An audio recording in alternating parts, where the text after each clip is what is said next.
அளவிலா கருணையும் ஈடு இணையில்லாத பெரும் கிருமையும் உடைய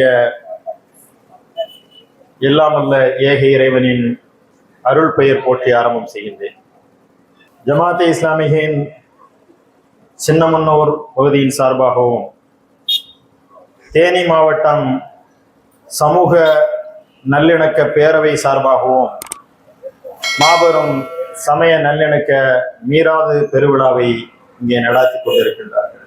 இந்த நிகழ்விற்கு பல்வேறு பகுதிகளிலிருந்து வருகை தந்திருக்கின்ற எங்கள் அன்பு சகோதரர்களே, தொப்புள் கொடி சொந்தங்களே, இந்த நிகழ்ச்சியை திறம்பட ஏற்பாடு செய்த நிகழ்ச்சி ஏற்பாட்டாளர்கள் உங்கள் அனைவருக்கும் இறைவன் புறத்திலிருந்து சாந்தியும் பேரன்பும் கிடைக்கட்டும் என்ற முதல் பிரார்த்தனையை அஸ்ஸலாமு அலைக்கும் என்ற முகவனின் வாயிலாக தெரிவித்துக் கொள்கிறேன். இந்த மீலாது விழாவிலே நபிகள் நாயகம் அனைவருக்குமானவர் என்ற ஒரு தலைப்பை இங்கே தந்திருக்கின்றார்கள். இந்த உரையை, இந்த தலைப்பை காண கேட்க நேரிடுகின்ற சகோதரர்களுக்குள் உள்ளுக்குள் ஒரு ஐயம் எழலாம். முகமது நபி முஸ்லிம்களுடைய நபி, உங்களுக்கு அவர் தலைவராக இருக்கலாம், ஆனா எங்களையும் நீங்க சேர்த்துக்கிட்டு எங்களுக்குமானவர் என்று எங்களையும் சேர்த்து நீங்கள் போடுகின்றீர்களே, இதுவெல்லாம் சரிதானா என்ற கேள்வி உங்களுக்கு எழலாம். அந்த ஐயத்தை நீங்கள் உள்ளுக்குள் புதைத்து வைத்திருக்கலாம். உண்மையில் அண்ணல் நபிகளார் அனைவருக்குமானவர் என்று இந்த நிகழ்வின் மைய கருத்தாக வைத்ததன் காரணத்தை இந்த உரையை முழுவதுமாக செவிமடுக்கும் போது நீங்கள் உணர்வீர்கள். அதற்கு முன்பாக நபிகள் நாயகம் ஸல்லல்லாஹு அலைஹி வஸல்லம் அவர்களுடைய வாழ்வை சுருக்கமாக நீங்கள் அறிந்து கொள்ள வேண்டும். கிபி 570 ஆண்டு அந்த அரேபிய பாலை பெருவழியில் மக்கமா நகரில் அப்துல்லா ஆமினா என்ற தம்பதியருக்கு அருமை மகனாக முகமது அவர்கள் பிறக்கின்றார்கள். பிறப்பதற்கு முன்பே தாய் வயிற்றில் சுமர்ந்திருந்த அந்த கால பொழுதிலே தந்தை மரணம் அடைந்து விடுகிறார். தந்தை இல்லாத ஒரு தனையனாக இந்த பூமிக்கு வருகை தருகின்றார் அண்ணல் நபிகளார். பிறந்து 6 வயதை எட்டிய நிலையில் தாயார் ஆமினா அவர்கள் மரணம் அடைகின்றார்கள். 6 வயது சிறுவனாக அன்னை ஹலீமா அவர்களிடம் செவிலித்தாயிடம் பாலறிந்து வளர்ந்திய அந்த பாலகன் பாட்டனார் அப்துல் முத்தலிப் அவர்களுடைய பராமரிப்பிலே வளர்கிறார். ஆளற்ற ஒரு பெருவெளியில் தாங்கி பிடித்த பெருமரமாக அப்துல் முத்தலிப் அவர்கள் இருந்த காலப்பொழுதில் அதுவும் அதிக காலம் நீடிக்கவில்லை. 2 ஆண்டுகளில் அப்துல் முத்தலிப் அவர்களும் மரணம் அடைகின்றார். மீண்டும் சிறிய தந்தை அபு தாலிப் அவர்களுடைய பராமரிப்பிலே அண்ணல் நாயகம் அவர்கள் வளர்கிறார்கள். அனாதையாக, ஆதரவற்றவராக அந்த பாலைப்பள்ளியில் இருந்தாலும் கூட அண்ணல் நபிகளார் அவர்கள் அந்த மக்கத்து மண்ணின் செல்ல பிள்ளையாக இருந்தார்கள். முகமது எல்லோரும் மதிக்கப்படக்கூடிய, எல்லோரும் விரும்பக்கூடிய ஒரு குழந்தையாக, சிறுவராக, இளைஞராக வளர்ந்து வருகிறார். அண்ணல் நபிகளார் அவர்களுக்கு 25 வயதை எட்டிய போது அதுவரை அந்த பாலை நிலத்திலே ஆடுகளையும் ஒட்டகங்களையும் மேய்த்து திரிந்த முகமது ஷாம், சிரியா போன்ற தூர தேசங்களுக்கு வாணிப கூட்டத்துடன் வியாபாரத்திற்கு செல்கின்றார். அவருடைய வியாபார நேர்மை, அவருடைய வியாபார திறன், அவருடைய ஒழுக்க மாண்புகள் இவையெல்லாம் அன்றைக்கு செல்வ சீமாட்டியாயிருந்த கதீஜா பிராட்டியார் அவர்களை பெரிதும் கவர்கின்றன. ஏற்கனவே திருமணமாகி கணவர் இறந்த பிறகு மீண்டும் ஒரு திருமணத்தை முடித்து மீண்டும் அந்த கணவர் இறந்த பிறகு 2 முறை விதவையான கதீஜா என்ற அந்த செல்வ சீமாட்டியார் முகமது என்ற தன்னை விட 15 வயது குறைந்த இளைஞரை திருமணம் செய்ய விரும்புகின்றார். அண்ணல் நபிகளார் அவர்களை திருமணம் செய்யும் போது நபிகளாருக்கு வயது 25, கதீஜா ரலியல்லாஹு அவர்களுக்கு வயது 40. திருமண வாழ்வில் அடியெடுத்து வைத்த பிறகு அவருடைய வாழ்க்கை மகிழ்வுடன் தொடங்கிய அந்த காலப்பொழுதில் சற்றேறக்குறைய 40 வயது வரைக்குமாக அவர் முகமதாகத்தான் அந்த மண்ணிலே வாழ்ந்து வந்தார். ஒரு வியாபாரியாக, ஒரு சம்பந்தியாக, ஒரு நல்ல மனிதராக. அவர் அப்போது தலைவராக இல்லை, அந்த மண்ணில் ஒருவராக, அந்த மக்கத்தில் ஒருவராக, நல்ல மனிதராக வாழ்ந்து வந்தார். ஹிரா என்ற குகையிலே பெரும் தமம் செய்த ஒரு காலப்பொழுதில் வானவர் தலைவர், ஜிப்ரீல் என்று அழைக்கக்கூடிய வானவர் தலைவர் வேத வெளிப்பாட்டை சுமந்து வந்து இக்ரா ஓதுவீராக என்று திருமறை வசனத்தை அவர்களுக்கு ஓதி காண்பிக்கின்றார். தன்னுடைய 40ஆம் வயதில் நபி பட்டம் அருளப்படுகிறது. நபிகளார் பதறி போகிறார், விளவலத்து போகின்றார். அவரை அச்சம் சூழ்ந்து கொள்கிறது. ஒரு மாபெரும் பொறுப்பு தன்னுடைய தோள்களில் சுமத்தப்படுகிறது. ஆனால் அந்த பதட்டத்துடன், அந்த நடுக்கத்துடன் வேகமாக வீடு நோக்கி வருகிறார். அன்னை கதீஜா அவர்களிடம் சொல்கின்றார், அன்பு மனைவி கதீஜாவே, நான் ஹிராவிலே தனித்திருந்த போது வானவர் தலைவர் அவர்கள் என்னிடம் வந்து திருமறை குர்ஆனுடைய வசனத்தை ஓதி காண்பித்தார், என்னை நபியாக பிரகடனம் செய்தார் என்று சொன்னபோது அன்னை கதீஜா ரலியல்லாஹு அவர்கள் நபியை முதலாவதாக அங்கீகரித்தார்கள். என் அன்பு கணவரே, நீங்கள் வாய்மையாளர், எத்தனையோ ஏழைகளுக்கு நீங்கள் உதவக்கூடியவர்கள், பாதிக்கப்பட்ட மக்களின் பக்கம் நிற்கக்கூடியவர்கள், நேர்மையும் வாய்மையும் தூய்மையும் நிறைந்தவர்கள், நீங்கள் நபிதான் என்பதற்கு நான் சான்று பகிர்கிறேன். எனவே உங்களை நபியாக நான் அங்கீகரிக்கிறேன் என்று சொன்னார். உலகத்தின் மாபெரும் புரட்சியாளராக, இறை தூதராக, ஒரு மாபெரும் வரலாற்றை நிகழ்த்தி காட்டிய அந்த பெருமகனாருடைய முதல் வருகையை உறுதி செய்து அவரை தாங்கி பிடித்து உலகத்தின் வெளிச்சப்பள்ளிக்கு முதல் விதைவை தூவியவர் கதீஜா என்ற அந்த சீமாட்டியார். நம்முடைய வீட்டில் இன்னைக்கு நாம் ஏதாவது போய் சொன்னோம்னா என்ன நடக்கும் என்பதை நீங்கள் அவரவர் தோற்றத்திற்கு ஏற்ப அவரவர் குடும்ப சூழ்நிலையை வைத்து நீங்கள் கற்பனை செய்து பார்த்துக் கொள்ளுங்கள். அச்சம் தெரியவில்லை, கலங்கி நிற்கின்றார்கள். கதீஜாவே, 40 வயது வரைக்குமாக 40 ஆண்டுகளாக இந்த மக்கத்து மண்ணிலே நான் இருக்கின்றேன். நான் ஒரு வணிகராக, இந்த மக்கத்து பாலை பெருவழியில் ஒரு நண்பராக, ஒரு சம்பந்தியாக, ஒரு குடும்ப தலைவராக நான் இந்த மண்ணிலே வலம் வந்து கொண்டிருக்கின்றேன். திடீரென்று நான் தான் நபி என்று சொன்னால் எப்படி ஏற்றுக்கொள்வார்கள் என்ற ஒரு அச்சம், ஒரு கலக்கம், ஒரு தயக்கம். கதீஜா ரலியல்லாஹு அவர்கள் சொன்னார்கள், என் அன்பு கணவரை வாருங்கள், கிறிஸ்தவரான வேதம் அறிந்த வேதக்காரர்களில் மிக முக்கியமான அறிஞராக இருக்கக்கூடிய என்னுடைய சொந்தத்தில் இருக்கக்கூடிய வரக்கா பின் நௌஃபல் என்பவரிடம் அழைத்து செல்கிறேன் என்று சொல்லி வரக்காவிடம் அழைத்து செல்கின்றார். வரக்கா பின் நௌஃபல் அந்த நடந்தவற்றை எல்லாம் கேட்கின்றார். கேட்டுவிட்டு அவர் சொல்கின்றார், முஹம்மதே, எனக்கு வயதாகிவிட்டது. நானும் இளமை பருவத்தில் இருந்திருந்தால் உம்முடைய கொள்கைக்கு பக்கபலமாக நானும் இருந்திருப்பேன். ஆனால் வாய்ப்பு கேடு, நான் வாழ்வின் இறுதி கட்டத்தில் இருக்கின்றேன்.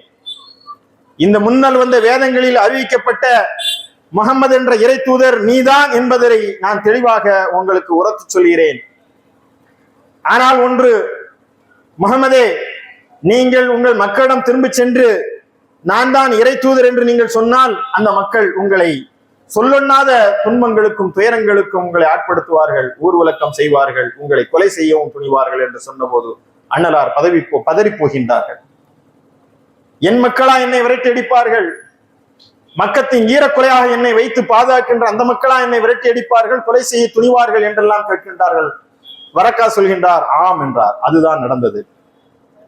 மீண்டும் திரும்புகின்றார். அந்த மக்காவில் இருக்கக்கூடிய சஃபா என்று சொல்லக்கூடிய உயரமான மலைக்குன்றின் மீது ஏறி நிற்கின்றார். தயக்கம் என்னவென்று சொன்னால், இந்த மக்களுடன் மக்களாக 40 ஆண்டு காலம் வாழ்ந்துவிட்டு நேற்று வரை சாதாரண மனிதராக இருந்துவிட்டு இன்றைக்கு நான் தான் நபி என்று சொன்னால் அவர்கள் எப்படி ஏற்றுக்கொள்வார்கள் என்ற தயக்கம் இருந்த போது அல்லாஹ் சொன்ன அவர்களுக்கு அறிவுறுத்தல், நபியே, உங்களையே நீங்கள் சாட்சியாக்குங்கள். எப்படி? நதி மூலம் பார்க்க கூடாது என்று சொல்வார்கள். நதி எங்கிருந்து வந்தது என்று அறிந்தால் நீங்கள் நதியினுடைய நீரை கோரி அள்ளி பருக மாட்டீர்கள். அவ்வளவு அழுக்குகளையும் அவ்வளவு கசடுகளையும் கடந்து வந்திருக்கும் அந்த ஆறு. எனவே நதி மூலம் பார்க்காதீர்கள், ரிஷி மூலம் பார்க்காதீர்கள். இன்றைக்கு அறிஞராக துறவியாக இருக்கக்கூடியவர் கடந்த காலத்தில் எப்படியெல்லாம் வாழ்ந்திருப்பார் என்று பார்த்தால் அவரை நீங்கள் மகானாக தலைவராக ஏற்றுக்கொள்ள மாட்டீர்கள். எனவே நதி மூலம் பார்க்காதீர்கள், ரிஷி மூலம் பார்க்காதீர்கள் என்று சொல்வார்கள். ஆனால் நபி என்பதற்கான அடையாளம் ரிஷி மூலம் பார்க்க சொன்ன ஒரே தலைவர் பெருமானார் நபிகள் நாயகம் ஸல்லல்லாஹு அலைஹி வஸல்லம் அவர்கள் தான். உங்களுடைய கடந்த காலம் தான் நீங்கள் நபி என்பதற்கான ஆதாரம். அந்த சஃபா என்ற குன்றின் மீது ஏறு நின்று பெருமானார் அவர்கள் சொன்னார்கள், என் அன்பு சொந்தங்களே, என் மக்களே, நான் உங்களோட மிக முக்கியமான ஒரு செய்தியை சொல்வதற்காக உங்களை அழைத்திருக்கின்றேன். நான் 40 ஆண்டுகளாக உங்கள் மத்தியிலே வாழ்ந்து வந்திருக்கின்றேன்.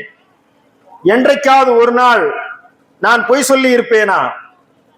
ஏதாவது ஒரு செயலில் நான் தவறிழைத்திருப்பேனா? இங்கு இருக்கக்கூடிய உங்கள் ஒருவரில் ஒருவருக்காவது ஒரு பொழுதாவது நான் தீங்கிழைத்திருப்பேனா என்று கேட்கின்றார்கள். அந்த மக்கள் எழுந்து நின்று உரத்து சொல்கின்றார்கள், இல்லை, இல்லவே இல்லை. அப்படியானால் மீண்டும் கேட்கின்றார்கள், இதுவரை பொய்யே பேசி தெரியாத, இதுவரை தவறுகள் ஏதும் நிகழ்த்தி விடாத நான் இப்பொழுது ஒரு செய்தியை சொன்னால் நீங்கள் நம்புவீர்களா என்று கேட்கின்றார்கள். அந்த மக்கள் சொன்னார்கள், நீங்கள் அல் அமீன், நீங்கள் நம்பிக்கைக்குரியவர், அஸ்ஸாதிக், நீங்கள் வாய்மையாளர், நீங்கள் சொல்லக்கூடிய ஒவ்வொரு வார்த்தையும் உண்மைதான், வாய்மைதான், சத்தியம்தான் என்பதை நாங்கள் நம்புகிறோம். அப்படியானால் நான் ஒன்றை சொல்கின்றேன், இந்த மலைக்குன்றுக்கு பின்னால் இருந்து ஒரு பெரும் கூட்டம் உங்களை தாக்க வருகிறது என்று சொன்னால் நீங்கள் நம்புவீர்களா என்று கேட்டார்கள். அந்த மக்கள் சொன்னார், சொல்லுவது முகமதே, உதட்டிலிருந்து வாருகின்ற வார்த்தை என்றால் சத்தியமாக நாங்கள் நம்புவோம் என்றார்கள். இதுவரை பொய் பேசி தெரியாத, இதுவரை தூய்மையான, நேர்மையான, வெளிப்படையான வாழ்வு வாழ்ந்து காட்டிய நான் இப்பொழுதும் பொய் பேச மாட்டேன் என்ற நம்பிக்கை கொண்டிருக்கிற உங்களிடம் ஒரு உண்மையை உரைத்து சொல்கிறேன். அல்லாஹ் ஒருவனை தவிர வேறு கடவுள் இல்லை, நான் தான் இறைவனுடைய இறுதி தூதராக இருக்கிறேன் என்று சொன்னபோது அந்த மக்கள் கொதித்து போனார்கள். தபல்லக், நாசம் உண்டாவதாக என்று தூட்டினார்கள். அன்றிலிருந்து சொன்னார்கள், நீர் பொய்யர் என்று சொன்னார்கள், நீர் சூனியக்காரர் என்று சொன்னார்கள், நீர் மஜ்னூன், பைத்தியக்காரர் என்று பட்டம் சூட்டினார்கள். வரலாற்று பக்கங்களில் எந்த ஒரு மனிதருக்கும் நிகழ்ந்திடாத பெரும் கொடுமைகளை நிகழ்த்தி காட்டினார்கள்.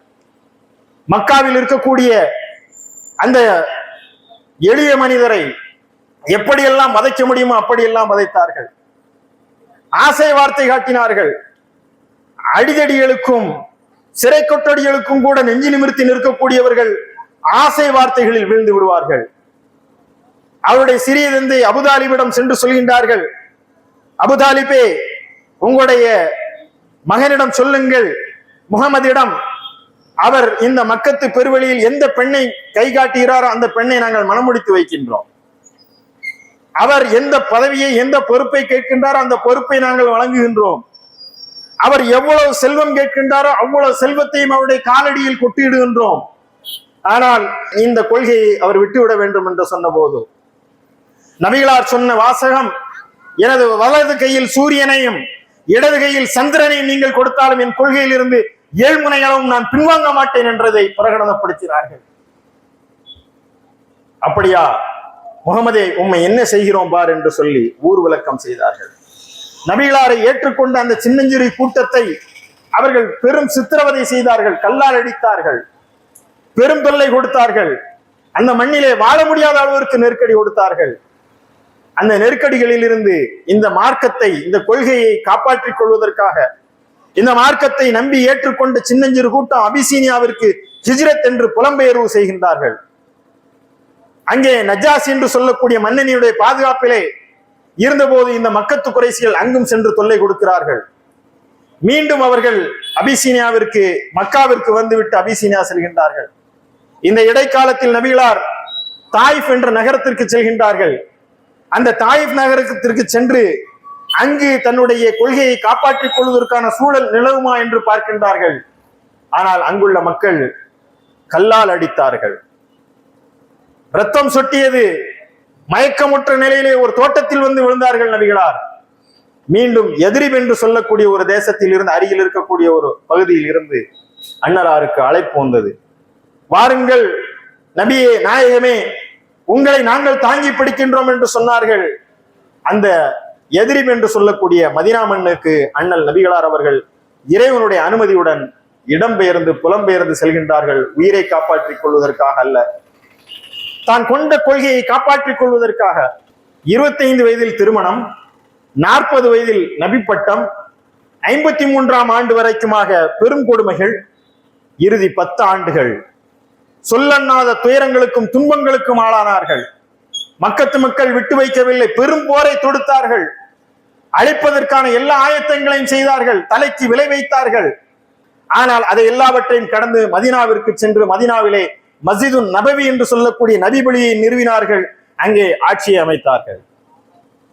இறுதி 10 ஆண்டுகளில் அந்த மக்கத்து மண்ணை மட்டுமல்ல, மதீனத்து பகுதியை மட்டுமல்ல, உலகத்தில் இருக்கக்கூடிய பெரும் மன்னர்களுக்கெல்லாம் கடிதம் எழுதினார்கள். ஒரே இறைவனை ஏற்றுக்கொள்ளுங்கள், இதுதான் வழி, இதுதான் சத்தியம். அழைப்பு பணியை முழு வீச்சிலே எடுத்து சென்றார்கள்.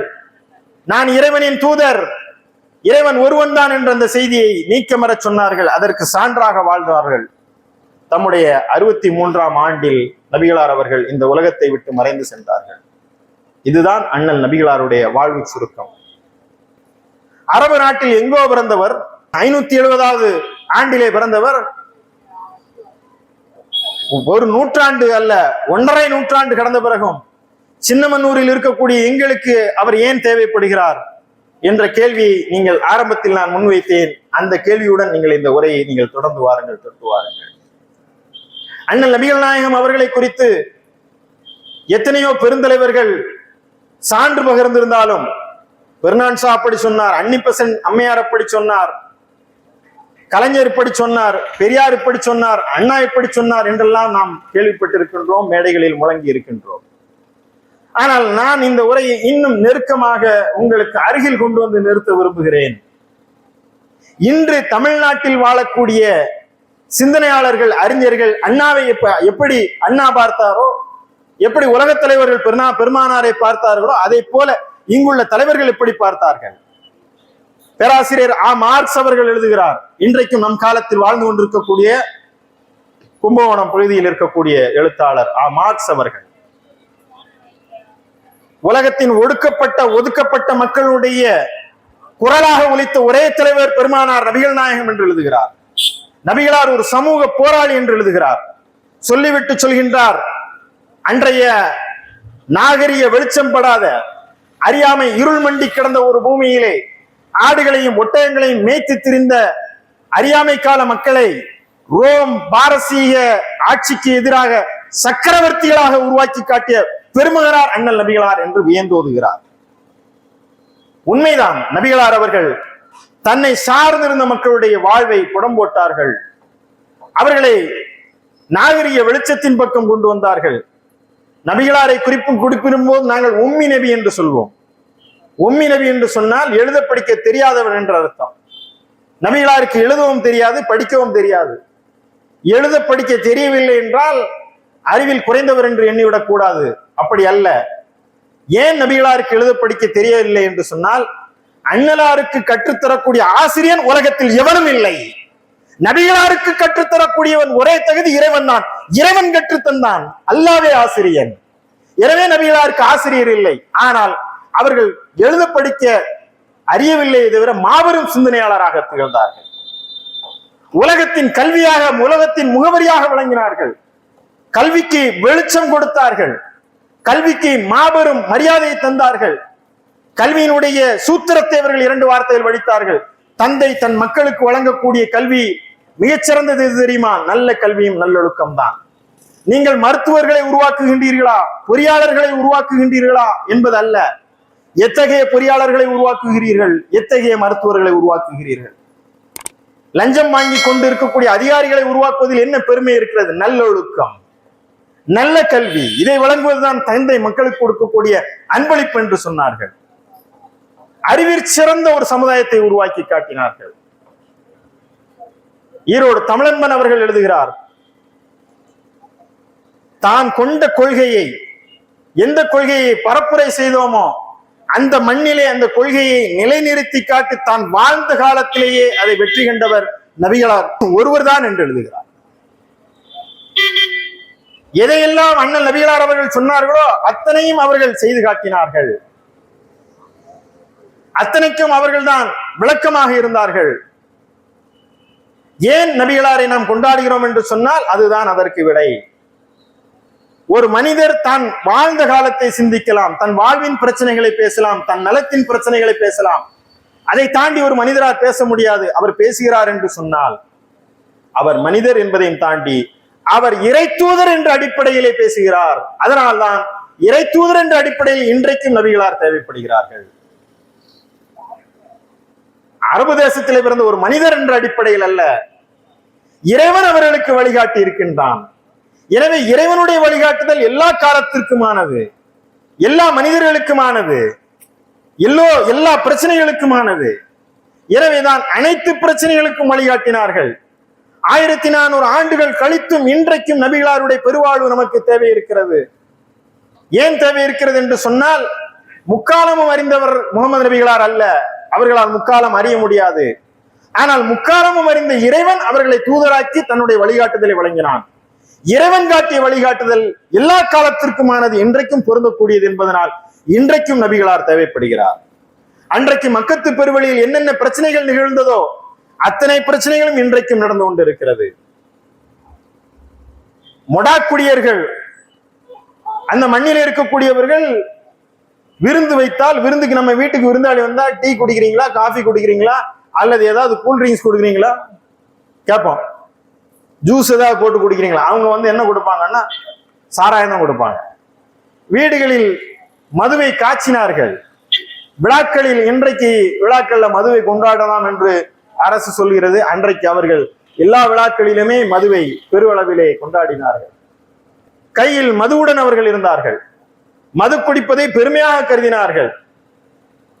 ஆனால் அந்த மதுவை ஒரே ஒற்றை வார்த்தையில் ஒழித்த உலகத் தலைவர் முகமது நபிகளார் அவர்கள் மட்டும்தான்.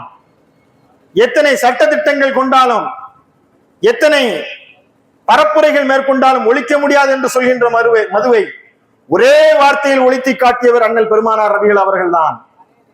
அந்த மக்களிடம் சொன்னார்கள், மது இன்றிலிருந்து உங்களுக்கு தடை செய்யப்பட்டிருக்கிறது, ஹராம் என்று சொன்னார்கள். இதை கேள்விப்பட்ட பிறகு அந்த மதீனத்து தெருக்களிலே மது ஆறு ஓடியது என்று வரலாற்று ஆய்வாளர்கள் எழுதுகிறார்கள். மது பீப்பாய்களை எட்டி உதைத்தார்கள். மதுவை இனி நாங்கள் தொடமாட்டோம் என்று சொன்னார்கள். கையிலே மது அருந்தி கொண்டிருந்தவர்கள் மது பீப்பாய்களை வீசி எறிந்தார்கள். இனி ஒரு துளி மது எங்கள் உதடுகளில் ஒட்டாது என்று சொன்னார்கள். மதுவை குடித்தவர்கள் தங்களுடைய வாயில் விரலை விட்டு வாந்தி எடுத்தார்கள். ஒரே நாளிலே மதுவை ஒழித்த ஒரே தலைவர் பெருமானார் நபிகள் நாயகம். அந்த மது ஒழிப்பிற்கு இன்றைக்கும் நபிகளார் தேவைப்படுகிறார். மதுவினால் வரக்கூடிய வருமானம் அவமானம் என்றார் அறிஞர் அண்ணா. ஒரு ஆட்சிக்கு இழிவு மதுவினால் வரக்கூடிய வருமானம். போதை இல்லாத உலகை சமைப்போம் என்று சொல்லி போதையை ஒழித்து விடுவோம் என்று சொன்னால், போதைகளுடைய தாயாகிய மதுவை ஒழிக்காமல் இங்கே போதை இல்லாத தமிழ்நாடு சாத்தியமில்லை. மது அரக்கன், மது பெரும் தீமை, தீமைகளுடைய தாய். அதன் மூலம் வரக்கூடிய வருமானத்தை நம்பி அரசு நடக்கிறது என்று சொன்னால் அது அவமானம், வருமானம் அல்ல. எனவே மது ஒழிப்பிற்கு இன்றைக்கும் அந்த நபிகளார் தேவைப்படுகிறார் 1500 ஆண்டுகளுக்கு பிறகு. அதைத்தான் ஈரோடு தமிழன்பன் சொன்னார். கொண்ட கொள்கையை தான் வாழ்ந்த காலத்திலேயே வட்டியை தன் காலுக்கு கீழே போட்டு மிதித்து வட்டியை அன்றோடு ஒழித்தவர், அடியோடு ஒழித்தவர் நபிகளார். பெண் விடுதலையுடைய குரலாக ஒழித்தவர் நபிகளார். பெண் விடுதலை 1929 செங்கல்பட்டு மாநாட்டிலே பெரியார் முழங்கினார், பெண்களுக்கு சொத்தில் பங்கு வேண்டும் என்று. 1989 டாக்டர் கலைஞர் அவர்களுடைய ஆட்சியிலே பெண்களுக்கு உரிமை சட்டம் என்றார். ஆனால் இன்றைக்கும் பெண்களுக்கு சொத்தில் பங்கு கொடுக்கப்படுகிறதா என்ற கேள்வி உள்ள காலத்திலே 1400 ஆண்டுகளுக்கு முன்பு யாரும் கேட்காமலே சொத்தில் பங்கு கொடுக்க வேண்டும் என்பதை கட்டளையாக சொன்னவர் அண்ணல் பெருமானார் அவர்கள். பெண் குழந்தைகள் இன்றைக்கும் உயிரோடு புதைக்கப்படுகிறார்கள், சிதைக்கப்படுகிறார்கள். பெண்கள் வாழ தகுதியற்ற நாடாக இருக்கிறது. ஒலிம்பிக்கில் பதக்கம் வாங்கிய வீராங்கனைகள் டெல்லி பட்டணத்திலே போராடுகிறார்கள், பெண்களுக்கு பாதுகாப்பு இல்லை என்று.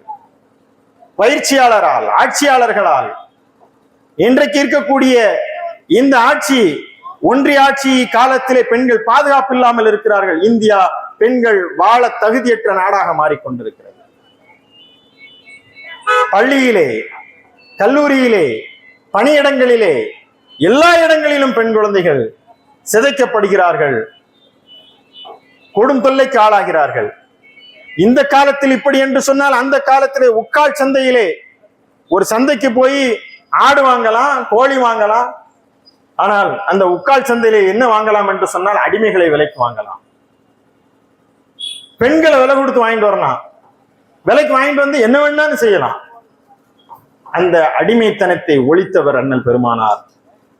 சிலம்பொலி செல்லப்பனார் எழுதுகிறார், ஆபிரகாம் லிங்கன் அடிமை விலங்கை ஒழித்தான் என்று எழுதுகிறோம். ஆனால் 1500 ஆண்டுகளுக்கு முன்பாக அடிமை விலங்கை அடியோடு ஒழிப்பதற்காக வளர்ப்பு மகனாக ஒரு அடிமையை தத்தெடுத்துக் கொண்டு வாழ்ந்து காட்டியவர் அண்ணல் பெருமானார் அவர்கள் என்று சிலம்பொலி செல்லப்பனார் எழுதுகிறார். அந்த பெண் குழந்தைகள் அன்றைக்கு உயிரோடு புதைக்கப்பட்டார்கள். ஒரு எளிய நிகழ்வை நான் சொல்வேன். ஒரு தந்தை தொலைதூரத்து தேசத்துக்கு செல்கிறார். செல்லும் போது அவரு மனைவிட்ட சொல்றார், ஆண் குழந்தை பிறந்தால் வைத்திரு, பெண் குழந்தை பிறந்தால் புதைத்து விடு, அவ்வளவுதான் சொல்லிட்டு போயிடுறாரு. போனதும் அவர் திரும்பி வருகிறார். பயணத்துல மனைவியிடம் கேட்கிறார், பிள்ளை என்னாச்சு? அந்த மனைவி சொல்கிறார், பெண் குழந்தை பிறந்தது, கொன்று புதைத்து விட்டேன் என்று சொன்னார். சபாஸ், ரொம்ப மகிழ்ச்சி இவருக்கு, ரொம்ப சந்தோஷம், சரியா செஞ்ச. ஆனால் அவர் பக்கத்து வீட்டு பெண் குழந்தையோடு நெருங்கி பழகிறார். அந்த குழந்தை ஓடி வருது, அந்த குழந்தையை கொஞ்சிறாரு, மகிழ்றாரு, அந்த குழந்தையோட சந்தோஷமா இருக்கிறார். இதை பார்த்து அந்த மனைவி கேட்கின்றார், ஏங்க உங்களுக்கு பொம்பளை பிள்ளைன்னா பிடிக்காதானே? அவர் சொன்னார், அப்படி இல்லை, நமக்கு தான் பொம்பளை பிள்ளை பெறக்கூடாது, அதான் அவன் கான்செப்ட். இல்லை அப்படியெல்லாம் இல்லை, எனக்கு இந்த குழந்தையை மிகவும் பிடிக்கும், இந்த குழந்தை என் உயிர் என்று சொன்னார். மனைவி இதுதான் சந்தர்ப்பம் என்று சொல்லிவிட்டு அவர் சொன்னால், ஒரு உண்மையை சொல்லட்டுமா, நமக்கு பிறந்தது பெண் குழந்தை தான். ஆனால் அந்த குழந்தையை கொல்வதற்கு தாய் உள்ளமான என் உள்ளம் இடம் தரவில்லை. நான் அந்த குழந்தையை கொல்லவில்லை, பக்கத்து வீட்டில் கொடுத்து வளர்த்தேன். அந்த குழந்தை தான் இப்போது நீங்கள் கொஞ்சிக் கொண்டிருக்கக்கூடிய இந்த குழந்தை என்று சொல்கிறார். அதை கேட்டு கணவர் மகிழ்ந்து மனைவியை ஆறத் தழுவார் என்று நினைத்திருந்தார். ஆனால் அவர் முகத்தில் கடும் கோபம் கொப்பளித்தது. நமக்கு ஒரு பெண் குழந்தையா, எனக்கு ஒரு பெண் குழந்தையா, அவமானம் என்று சொன்னார். பாசமாக கொஞ்சி விளையாடி அந்த பெண் குழந்தையை அழைத்து செல்கின்றார். அழைத்து சென்று பாலைவன வீதியிலே அழைத்து சென்று ஒரு குழி தோண்டுகிறார்.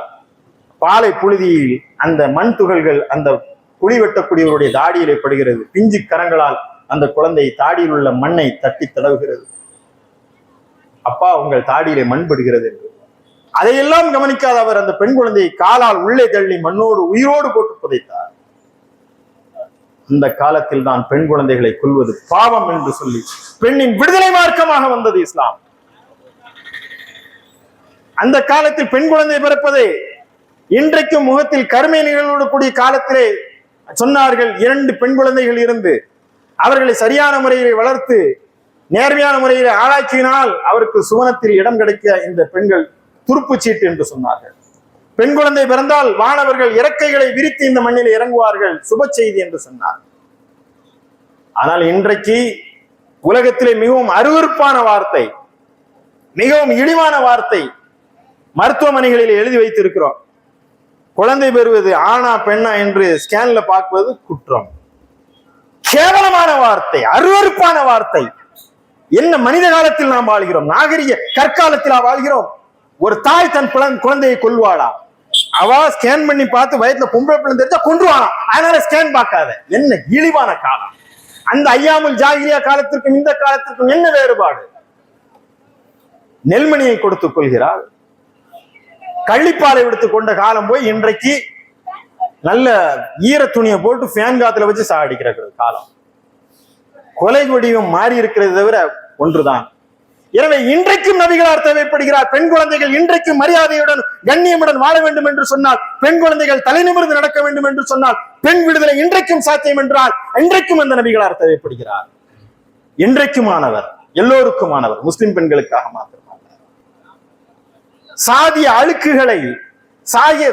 அடுக்குகளை ஒழிப்பதற்காக எத்தனையோ தலைவர்கள் வந்திருக்கிறார்கள், போராடி இருக்கிறார்கள்.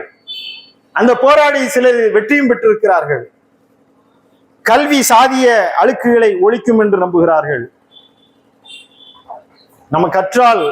நாம் கல்வி கற்றால் நம்முடைய நிலை மாறிவிடும் என்று சொல்கிறார்கள். உண்மைதான், ஓரளவு மாறிவிடும் தான். அரசியல் அதிகாரத்திற்கு வந்தால் சாதிய அழுக்கு நீங்கிவிடும் என்று நம்புகிறார்கள். ஓரளவுக்கு உண்மைதான். ஆனால் இந்தியாவின் ஜனாதிபதியாக இருந்தாலும் சரி, அவர் ஒரு சிலையை திறந்து வைக்கிறார் என்றால் அதை கழுவி விடக்கூடிய அவலம் இன்றைக்கும் நடக்கிறது. இந்தியாவுடைய ஜனாதிபதியாக ஒரு பழங்குடியின பெண் இருந்தாலும் கூட நாடாளுமன்ற புதிய கட்டிட திறப்பு விழாவிற்கு அவள் அழைக்கப்பட மாட்டாள். ஏனென்றால் அவள் பழங்குடியின பெண். கல்வியானாலும் சரி, உச்ச அதிகாரமானாலும் சரி, இன்றைக்கும் அந்த இழி செயல் நடக்கிறது. இன்றைக்கும் சாதியுடைய கொடுமை எந்த அளவுக்கு நடக்கிறது என்று சொன்னால், ஒரு மகத்தான திட்டத்தை தமிழ்நாடு அரசு அறிமுகப்படுத்தி இருக்கிறது. காலை உணவு திட்டம். பசியோட பிள்ளைகள் வரக்கூடாது என்பதற்காக காலை உணவு திட்டம். ஆனால் முதலமைச்சருடைய காலை உணவு திட்டத்தை சமைப்பது ஒரு பட்டியலின பெண் என்று சொன்னால் அந்த உணவை சாப்பிடக்கூடாது என்ற கேவலம் இன்றைக்கு நிகழ்ந்து கொண்டிருக்கிறது. சாதிய வன்மம். அதனால் நான்கு நேரிலே வீடு நுழைந்து சக மாணவனை வெட்டி சாய்க்கக்கூடிய ஒரு கொடூரம். இன்றைக்கும் ஆணவ படுகொலைகளை நாம் தனி ஆவணமாக நாம் பேசலாம். இந்த சாதிய அழுக்குகளை, சாதிய உயிர் ஏற்றத்தாழ்வுகளை அடியோடு ஒழித்தது இஸ்லாம். அடியோடு ஒழித்தவர் அண்ணல் பெருமானார். எனவேதான் இன்றைக்கும் நபிகளார் தேவைப்படுகிறார்கள். நீங்கள் பிலால் ரலீலா அவர்களை கேள்விப்பட்டிருப்பீர்கள். ஆப்பிரிக்க நாட்டினுடைய கருப்பின அடிமை. அந்த கருப்பின அடிமையை அடிமை என்று கல்லால் அடித்து அவரை பாலை பெருவழிக்கு இழுத்து சென்று நெஞ்சிலே பாறாங்கல்லை தூக்கி வைத்து அடித்து சித்திரவதை செய்கிறார் கலப் என்ற அவருடைய முதலாளி. சொல்றா, இந்த பிலாலை விடுதலை விடுவதற்கு யார் இருக்கிறார் என்ற போது அபூபக்கர் என்று சொல்லக்கூடிய இஸ்லாத்தின் கலீஃபாவாக இருந்த அபூபக்கர் ரலியல்லா அவர்கள் பிலால் ரலீலா அவர்களை விடுதலை வாங்கும் போது ஒரு வார்த்தை சொல்கிறார்கள்.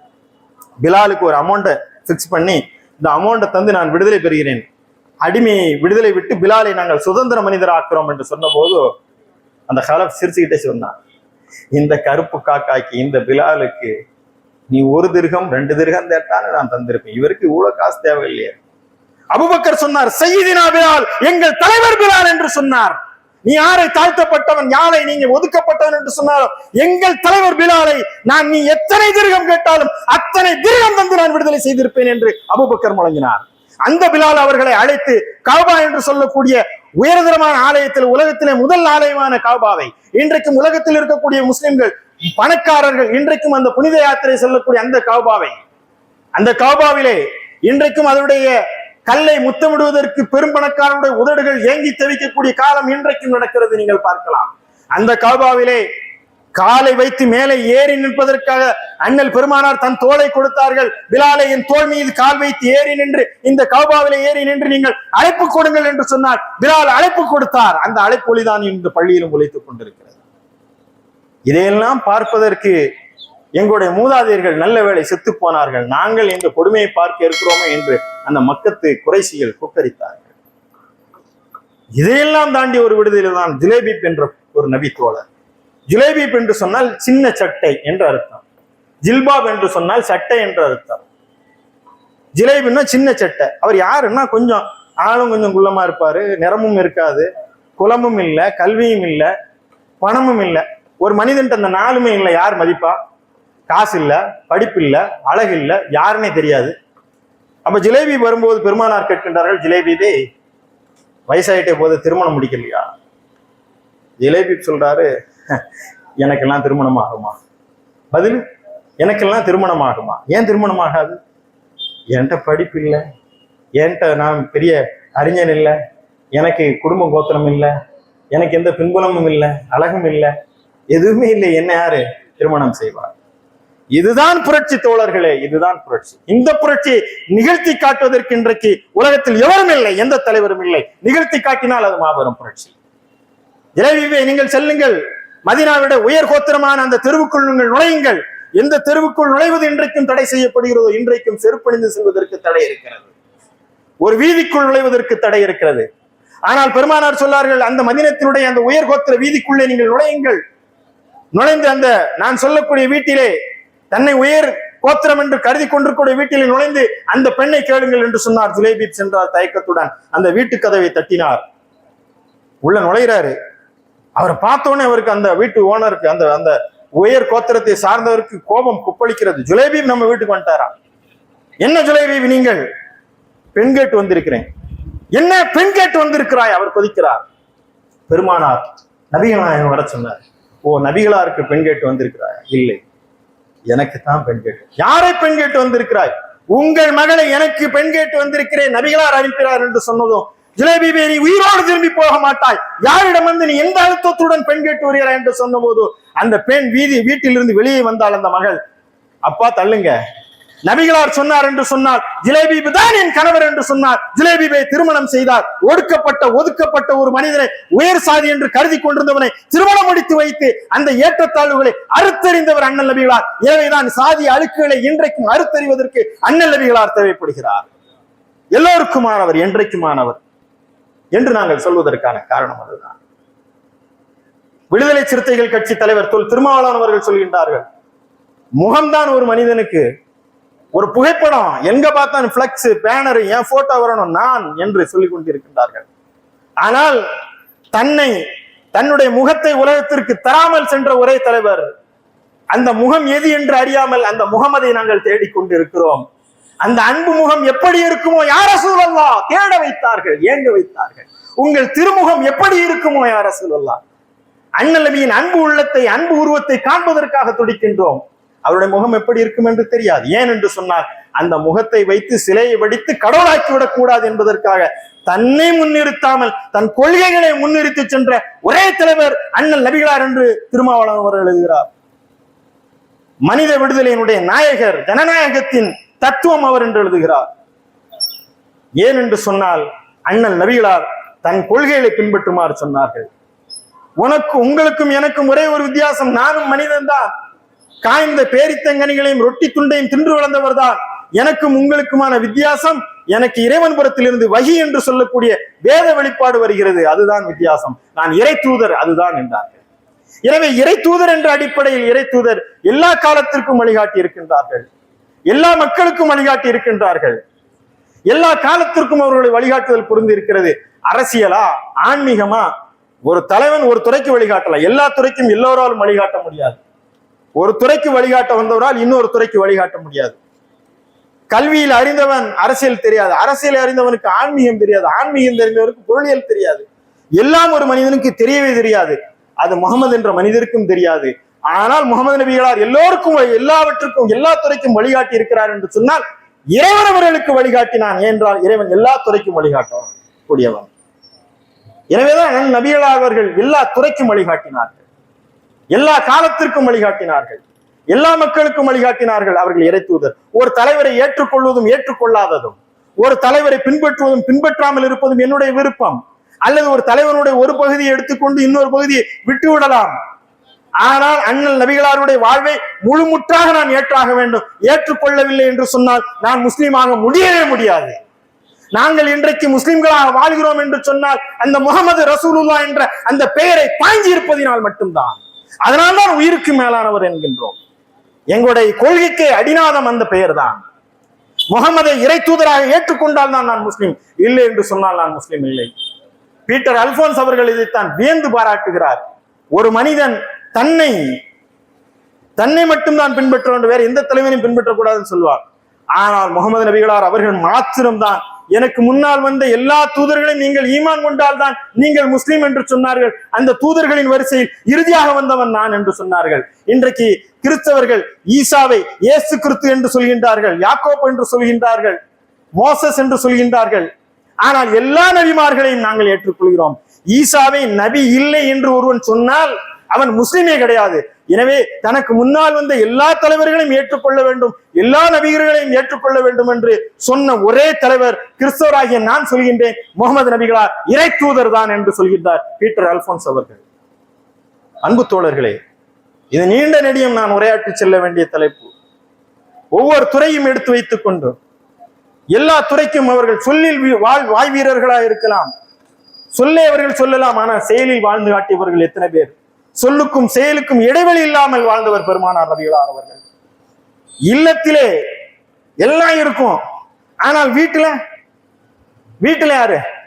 அந்த மக்கள் ஆச்சரியப்பட்டார்கள், நபிகளாரே, நான் ஒரு ஆன்மீக தலைவர்னா துறவியா இருக்கணும், அவரெல்லாம் கல்யாணம் பண்ணக்கூடாது, மகானா இருக்கணும், அவருக்கு பொண்டாட்டி உள்ள எல்லாம் இருக்கக்கூடாது, கல்யாணம் முடிச்சா அவர் நம்மளை மாதிரி மனிதர். அந்த மக்கள் கேட்டார்கள், நபி, எங்களை போல் நீர் வீதியிலே நடமாடுகின்றீர், மனைவி மக்கள் இருக்கிறது, நீ எப்படி இறை தூதர் என்று கேட்டார்கள். அல்லாஹ் பதில் சொன்னான், வானவர்கள் இந்த பூமியிலே நடந்திருந்தால் வானவர்களை நான் உங்களுக்கு அனுப்பியிருப்பேன், மனிதர்களுக்கு மனிதர்களில் இருந்தே தூதர் என வாழ்ந்து காட்டினார்கள். திருமணம் நபிகளார் திருமணம் முடிக்கலன்னு வைங்களேன், அவர் 5 வேளை தொழன்னு சொன்னார், அவருக்கு பொண்டாட்டியா பிள்ளைய சொல்லிட்டு போயிடுவார். பொண்டாட்டி பிள்ளைகளை வச்சுட்டு 5 வேளை தொலை போக முடியாதுன்பான். எல்லாவற்றையும் நடத்தி காட்டினார்கள், நிகழ்த்தி காட்டினார்கள். சொன்னார்கள், உங்களில் சிறந்தவர் யார் தெரியுமா? உங்கள் இல்லத்தில் சிறந்தவரே உங்களில் சிறந்தவர். அதை சொல்றது பெரிய விஷயம். உங்களில் சிறந்தவர், உங்கள் இல்லத்தில் சிறந்தவர், என் இல்லத்தில் நான் சிறந்தவன் என்று சொன்னார்கள். ஃபாலோ மீ, என்னை பின்பற்றுங்கள் என்று சொல்லக்கூடிய தகுதியும் திராணியும் உள்ள ஒரே தலைவர் பெருமானார் அவர்கள் தான். என்ன பின்பற்றுங்க. நான் என்ன எப்படி சிரித்தேனோ, எப்படி உண்டேனோ, எப்படி உடுத்தினேனோ, எதை சொன்னேனோ, எதை அங்கீகரித்தேனோ அதை உலக மக்கள் முழுவதும் இறுதி நாள் வரைக்கும் பின்பற்ற வேண்டும். என்னை பின்பற்றுங்கள், அச்சலாக பின்பற்றுங்கள் என்று சொன்னார்கள். அப்படியே நாங்கள் பின்பற்றுகிறோம். இன்றைக்கு நான் தாடி வைத்திருக்கிறேன் என்று சொன்னால் அளவுக்கு மற்ற காரணம் இல்லை. எங்கள் உயிருமான அந்த முகமது நபி தாடி வைத்தார் என்ற ஒற்றை காரணத்திற்காக நான் தாடி வைத்திருக்கிறேன். அந்த பிரியம், அதைத்தான் கம்பம் செல்வேந்திரன் அவர்கள் சொன்னார்கள். உலகத்திலே இடைவிடாமல் ஒரு பெயர் ஒலித்துக் கொண்டிருக்கிறது என்று சொன்னால் முகமது நபிகளாருடைய பெயர் தான். அதான் என்று சொல்லக்கூடிய வாங்கொலிக்கக்கூடிய அந்த பள்ளிவாசல்களில் அஷ்ஹது அன்ன முஹம்மது ரசூலுல்லா என்று சொல்லும் போது உலகத்தின் ஒரு வினாடி கூட நில்லாமல் ஒரு பெயர் ஒச்சிலித்துக் கொண்டே இருக்கின்றது. இன்றைக்கு பேசிய இதர மத சகோதர சொந்தங்கள் சொன்னார்கள், முகமது நபி ஸல்லல்லாஹு அலைஹி வஸல்லம் அவர்கள் ஒரு புத்தகத்திலே 30,000 முறை ஸல்லல்லாஹு அலைஹி வஸல்லம் முகமது என்று எழுதினார், ஸல்லல்லாஹு அலைஹி வஸல்லம் என்று எழுதக்கூடிய உலகத்தில் புகழப்பட்ட தலைவர் என்று கம்பம் செல்வேந்திரன் அவர்கள் சொன்னார்கள். இது வெறும் புகழ்பாடுவதற்காக அல்ல, இல்லறத்திலும் அவர்கள் வாழ்ந்து காட்டினார்கள், எல்லா துறையிலும் அவர்கள் வாழ்ந்து காட்டினார்கள். இல்லறத்திலே அவர்கள் எப்படி இருப்பார்கள்? அன்னை ஆயிஷா ரலியல்லாஹு அன்ஹா அவர்கள் சொன்னார்கள், நபிகளார் வீட்டிற்கு வந்தால் சிரிப்பார்கள், எங்களை சிரிக்க வைப்பார்கள். தொழுகைக்கான அழைப்பு வந்தால் எங்களை யாரென்றே தெரியாமல் போய் விடுவார்கள் என்று சொன்னார்கள். ஒரு மனிதனுக்கு மரணம் வரும், நாமும் ஒரு நாள் மரணித்து விடுவோம். எந்த சாலையில் எப்படி கிடந்து மரணிப்போமோ தெரியாது. வீட்டிலே எப்படி எந்த கிடை கிடத்து எந்த அளவிலே நம்முடைய மரணம் வருமோ தெரியாது. ஆனால் ஒரு நாள் நாம் மரணித்து விடுவோம். மருத்துவமனை படுக்கையிலே எத்தனை உடலில் எத்தனை ஊசிகள் மருந்துகள் குத்தப்பட்டு சொருகப்பட்டு நாம் மரணிப்போமோ தெரியாது. நபிகளாருடைய மரணம் ஒரு பாடம். இல்லறத்திற்கு அவர்கள் எப்படி முக்கியத்துவம் கொடுத்து ஒரு இல்லறத்தினுடைய பெருமகனாராக வாழ்ந்தார்கள் என்று சொன்னார். தன் அன்பு மனைவி ஆயிஷா அவனுடைய மடியிலே தலை வைத்து படுத்த நிலையில் மரணிக்கக்கூடிய ஒரு பெரியாவை வாழ்ந்த பெருமகனார் அண்ணல் நபிகளார் அவர்கள். இல்லறத்திற்கு அவர்கள் கொடுத்த ஒரு அர்த்தம், ஒரு முகவரி. எனவே அண்ணல் நபிகளாருடைய வாழ்க்கையை வெறுப்பு இல்லாமல், காய்தல் உபத்தல் இல்லாமல், அவர் என்றைக்குமானவர் எல்லோருக்குமானவர் என்ற அடிப்படையில், இறை தூதர் என்ற அடிப்படையில் வைத்து நீங்கள் அவர்களை வாழ்வை ஆய்வு செய்ய வேண்டும். ஒவ்வொரு துறைக்கும், எல்லா துறைக்கும். நீங்கள் ஆசிரியராக இருந்தால் அண்ணல் எப்படி ஒரு ஆசிரியராக வாழ்ந்தார்? நீங்கள் வியாபாரியாக இருந்தால் அண்ணல் நபிகளார் எப்படி ஒரு வியாபாரியாக இருந்தார்? நீங்கள் ஒரு இல்லத்திலே இருக்கக்கூடியவராக இருந்தால் ஒரு சம்பந்தியாக நபிகளார் எப்படி வாழ்ந்திருக்கின்றார்கள்? ஒரு தந்தையாக எப்படி வாழ்ந்திருக்கின்றார்கள்? ஒரு மகனாக எப்படி வாழ்ந்திருக்கின்றார்கள்? எல்லா துறையிலும் நீங்கள் அவர்களை முன்மாதிரியாக வைத்து அதை ஆய்வு செய்தால் அது இல்லறம் மட்டுமல்ல, இந்த மண்ணும் அமைதி பெறும், இந்த நாடும் அமைதி பெறும். மிகச்சிறந்த ஒரு ஆட்சியாளராக அவர்கள் வாழ்ந்து சென்றிருக்கின்றார்கள். இன்றைக்கு இருக்கின்ற அரசியல் தலைவர்களுக்கு எல்லாம் மிக முக்கியமான முன்மாதிரி அண்ணல் பெருமானார் நபிகள் நாயகம் அவர்கள் தான். எனவே ஆட்சியாளர்களாகட்டும், ஆசிரியர்களாகட்டும், முஸ்லிம்களாகட்டும், இதர மத சொந்தங்களாகட்டும், கடவுள் மறுப்பாளர்களாகட்டும், எந்த கொள்கையை கொண்டவர்களாகட்டும், நீங்கள் நபி பெருமானை ஒரு தலைவராக, ஒரு புரட்சியாளராக, ஒரு சிந்தனைவாதியாக சுருக்கி பார்த்து விடாதீர்கள். இறைவன் மூலமாக வழிகாட்ட வந்த இறை தூதர் என்ற அந்த உயரிய அந்தஸ்தில் வைத்து அவருடைய வாழ்வை நீங்கள் ஆய்வு செய்ய வேண்டும். அந்த ஆய்வுக்கும் அந்த திறந்த சிந்தனை விரிவுக்குமான ஒரு பெரும் கூட்டத்தினுடைய முதல் அடியாகத்தான் இத்தகைய மீலாது கூட்டங்களை நடத்தி வருகிறோம். அந்த மீலாது பெருவிழாவிலே எங்களுடன் இணைந்து செவி கொடுத்து இதயங்களை திறந்து வைத்த உங்கள் அனைவருக்கும் உள்ளத்தின் அடியாளத்திலிருந்து நான் நன்றி செலுத்தியவனாக அண்ணல் பெருமானுடைய வாழ்வை இன்றைக்கும் அடிபெறலாது நாம் நடைபெறுத்தி காட்டக்கூடியவர்களாக வல்ல இறைவன் என்னையும் உங்களையும் ஆக்கியருவானாக என்ற பிரார்த்தனையுடன் விடைபெறுகிறேன். எல்லா புகழும் இறைவன் ஒருவனுக்கு.